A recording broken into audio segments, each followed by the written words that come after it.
અરવલ્લીના રેલવાડા ગામમાં ફરી એકવાર ચોરીનો પ્રયાસ સામે આવતા વેપારીઓમાં ભયનો માહોલ જોવા મળી રહ્યો છે। સતત બીજી વખત એક જ લક્ષ્મીનારાયણ જ્વેલર્સની દુકાનને નિશાનો બનાવવામાં આવી રહ્યો છે। માત્ર 15 દિવસ પહેલા જ આ દુકાનમાં ચોરી થઈ હતી, ત્યારે ગત રાત્રે અજાણ્યા તસ્કરોએ દુકાનના આગળનું શટર અને પાછળનું પતરું તોડી ચોરી કરવાનો પ્રયાસ કર્યો। ઘટનાને લઈને ઈસરી પોલીસ સ્ટેશનના નાઇટ પેટ્રોલિંગ સામે અનેક સવાલો ઊભા થઈ રહ્યા છે। એક જ મહિનામાં રેલવાડા વિસ્તારમાં ચોરીના અનેક બનાવો સામે આવતા સ્થાનિકોમાં સુરક્ષાને લઈને ચિંતા જોવા મળી।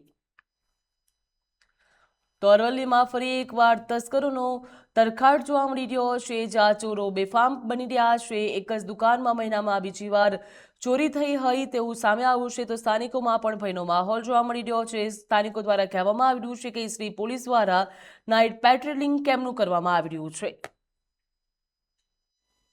રેલાવાડા બસ સ્ટેન્ડ પર મારી શોપ આવેલી છે, જેનું નામ છે શ્રી લક્ષ્મીનારાયણ જ્વેલર્સ। આજથી 15-16 દિવસ પહેલાં મારી દુકાન પર ચોરી થયેલ।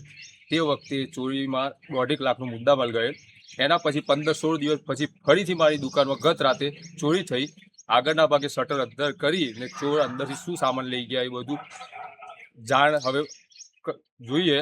પછી રાતે આ નાઇટ પેટ્રોલિંગ થાય છે, પોલીસ કર્મીઓ જે તૈનાત કરેલા છે એમને ફરજ નથી નિભાવી શકતા, શું ખબર આ ચોર